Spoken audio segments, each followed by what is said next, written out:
Baik Bang, ini sedikit sebelum kita ke penghujung ini Bang. Ini kan kita di Amanat pertama ucapkan ribuan terima kasih yang tak terhingga. NTB bukan dapil abang, KSB bukan dapil abang, tapi Bang Adian selama ini luar biasa konsisten membantu masyarakat yang ada di Kabupaten Sumbawa Barat. Saya mewakili pertama ucapkan terima kasih Bang. Ini abang boleh berbagi sedikit lah buat teman-teman hari ini yang masih berjuang. Ada kira-kira mungkin pesan pengalaman yang bisa kami pegang sehingga teman-teman konsisten dalam berjuang, ya sekaligus juga bisa menjawab mungkin Bang ada isu-isu misalnya ini Eri ditunggangi Bang Adian Napitupulu, wah Atau ini Adian ditunggangi Eri. ya, atau Eri ditunggangi atau sebaliknya begitu Atau Bang, saling menunggangi. atau saling menunggangi seperti itu Bang. Ya kira-kira seperti apa tuh Bang? Dari mana ya, Eri ya? Dari apa? Dari tunggang menunggang. Ya, itu kan isu dari dulu ya. Dari 20, 30, 40, 50 tahun. Isu yang sama juga dialami oleh para pejuang kemerdekaan. Begitu kita ngelawan Belanda, wah lu ditunggangi Jepang. Begitu kita ngelawan Jepang, waduh lu ditunggangi sekutu gitu loh. Begitu kita lawan semuanya nggak bakal menang gitu loh, karena semuanya kita lawan dalam waktu bersamaan pasti tidak akan kuat. Itu intrik paling kuno yang pernah dilakukan. Oh itu paling kuno Bang? Paling kuno. Paling kuno. Yang pernah.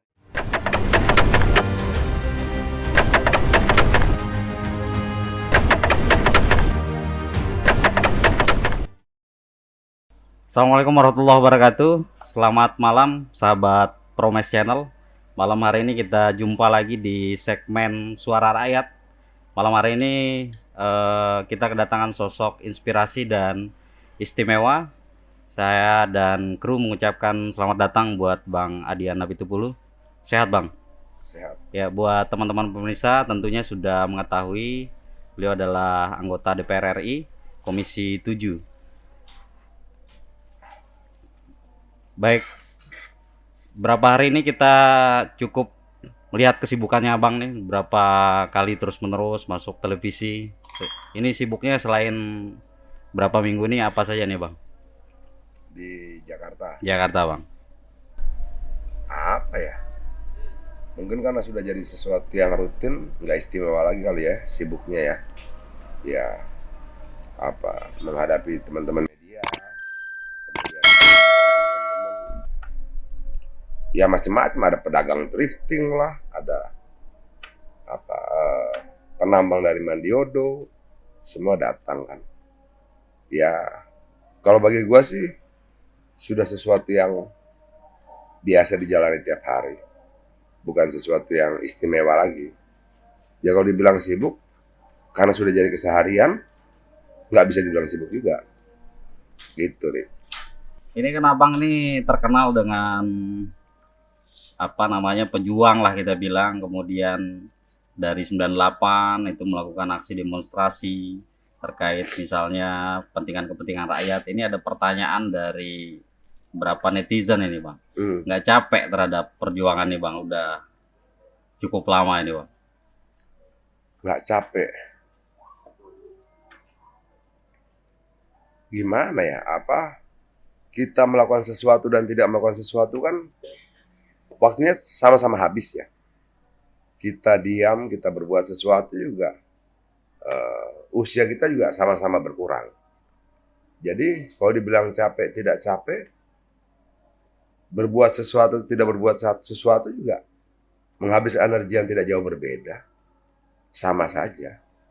Apa kita ngobrol-ngobrol tentang hal-hal yang menyenangkan, tentang film, tentang perempuan, tentang hobi, energinya sama habisnya dengan kita ngobrol soal tambang, soal kepentingan rakyat, persoalan rakyat yang lain, sama saja. Nggak ada yang nggak ada yang satu kemudian tidak mengeluarkan energi, yang satunya kehabisan energi. Semua sama-sama menghabiskan waktu, tenaga, ya beda-beda tipis lah. Beda-beda tipis Bang. Beda-beda tipis. Oke baik Bang. Ini kami dengar hari ini Bang ada kunker Bang ya di PT Aman Mineral. Jadi seperti kita ketahui bersama Bang, kalau bicara data itu dari tahun 2018 itu sampai tahun 2021 penjualan profesional berupa konsentrat, tembaga, emas, dan perak dari Aman Mineral ini 2,9 miliar US dollar atau setara dengan 40-an triliun, Bang. Nah, kita ini di NTB ini, Bang, dan di KSB saya anggap sih kabupaten dan provinsi yang kecil. Karena apa? Karena di NTB kita hanya 5,1 juta orang. Kemudian di Sumbawa Barat justru kita hanya 150-an jiwa gitu, Bang. 150.000. Iya, 150.000 jiwa. Nah, sebelum saya nanti mungkin sedikit bertanya tentang hasil kunjungan kerja hari ini gitu, Bang, dan ada beberapa pertanyaan lainnya terkait dengan keberadaan smelter hari ini yang tertunda-tunda. Dalam perspektif Bang Adian Napitupulu, semestinya pertambangan ini bisa memberikan kesejahteraan yang seperti apa sih buat masyarakat? Karena kalau kita dengar seminggu ini misalnya, Bang, itu ada pernyataan dari Menko Polhukam dengan tegas beliau mengatakan seandainya tidak ada korupsi di sektor pertambangan, maka warga kita di Indonesia ini diam tidur saja itu bagi-bagi sama 20 juta katanya itu, Bang. Nah, menurut perspektif Bang Adian seperti apa sih, Bang?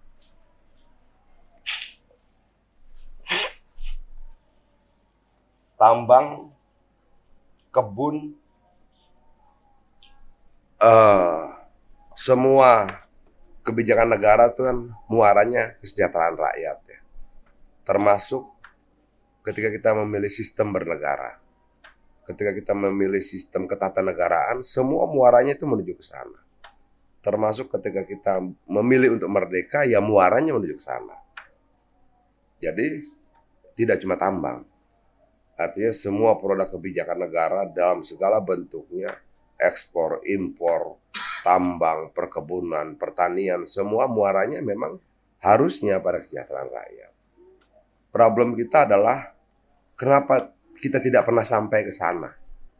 Ya, salah satunya yang dikatakan Mahfud MD tadi, korupsi tadi. Kalau misalnya dikorupsinya 50% saja, misalnya ya, berangkat dari cerita Mahfud MD, mungkin nggak 20 juta, tapi 10 juta dapat gitu.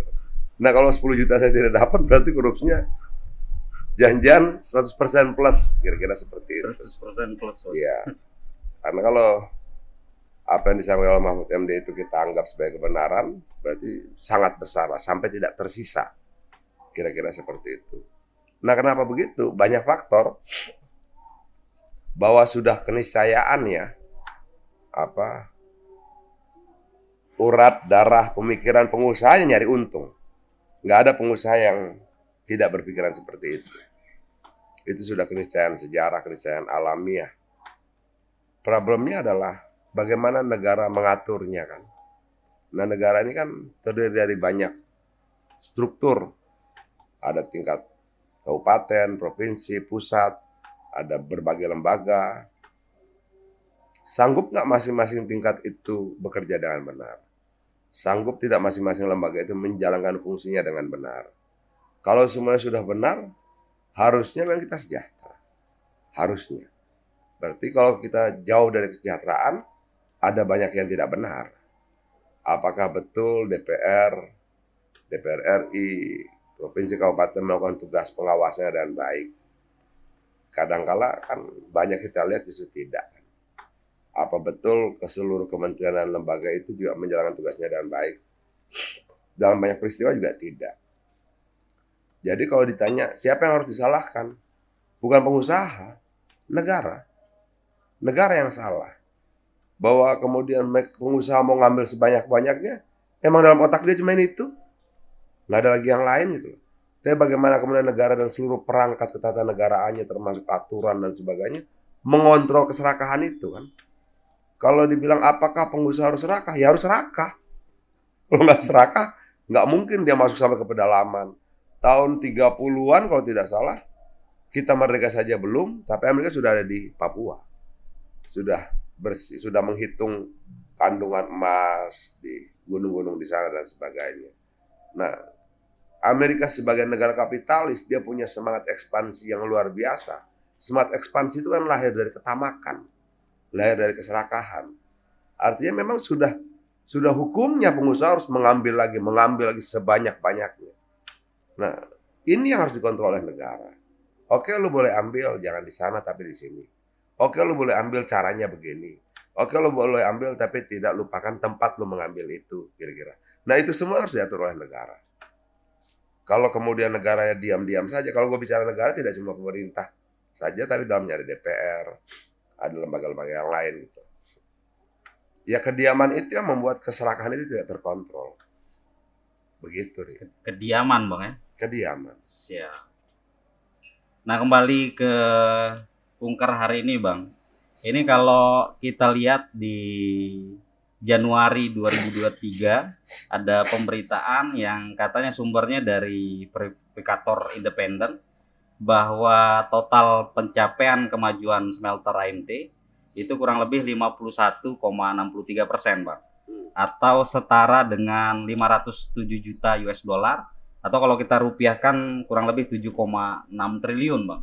Ini kan tadi Abang nih jalan-jalan atau kunker itu ke dalam smelter tuh, Bang. Gimana pandangan Abang terhadap kunjungan tadi? Kalau tadi dari pihak Aman Mineral mengakui bahwa kalau pembangunannya diukur secara fisik baru 11%.